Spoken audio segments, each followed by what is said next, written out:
அம்மா ராசி அப்போ உங்களுக்கு உண்டு. ஓம் சக்தி பராசக்தி. ஓம் சக்தி. குருவடி சரணம், திருவடி சரணம். ஓம் சக்தி. 1008 போற்றி மலர்கள்.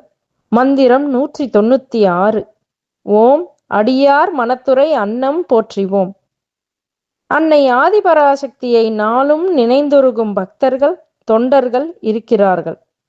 உண்ணும் பொழுதும் உறங்கும் பொழுதும் ஒரு தொழிலை செய்யும் பொழுதும் அன்னையின் நினைவிலேயே ஊறி கிடப்பர். இவர்கள் சாத்திரங்கள் கூறுகிற முறைப்படி பூஜை வழிபாடு செய்வதில்லை. அதனால் இவர்கள் குறைபாடு கொண்டவர்கள் அல்லர். இவர்கள் மனம் என்ற தடாகத்தில் நீந்துகின்ற அன்னம் போல அன்னை அவர் தம் நினைவலைகளில் நீந்தியபடி இருக்கிறாள். ஓம் சக்தி. ஓம் சக்தி. 1008 போற்றி மலர்கள். மந்திரம் 197. ஓம் மாதங்கி எனும் மரகதம் போற்றிவோம்.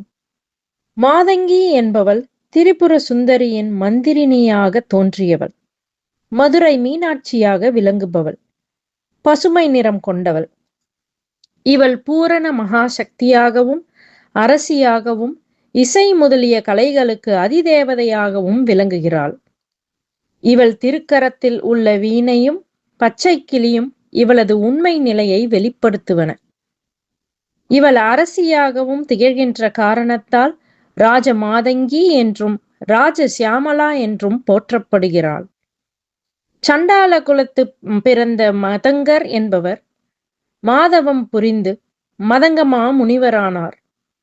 இவரது தவத்துக்கு அருள் கூர்ந்து இவரது மகளாக பிறந்தவளே மாதங்கி. மிகவும் அழகியான இவளுடன் நகுலம் அதாவது கீரிப்பிள்ளையும் காணப்படுகிறது.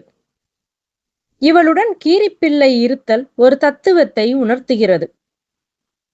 நம்மிடத்தேயுள்ள குண்டலினி சக்தியை குலம் என்று குறிப்பிடுவர்.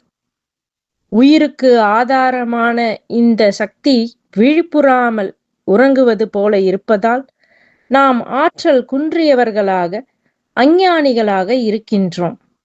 இந்த சக்தியை யோக சக்தி சாதனத்தால் தட்டி எழுப்ப வேண்டும். குலம் என்பது பாம்பு. பாம்புக்கு பகையாக இருப்பது நகுலம் அதாவது கீரி.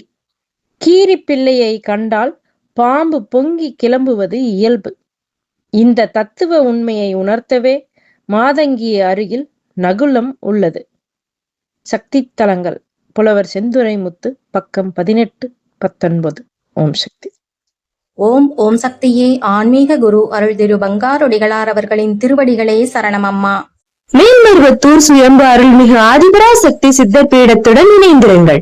பெல் ஐக்கனை கிளிக் செய்து உங்கள் காணொலிகள் பற்றிய அறிவிப்புகளை உடனுக்குடன் பெறுங்கள். ஓம் சக்தி.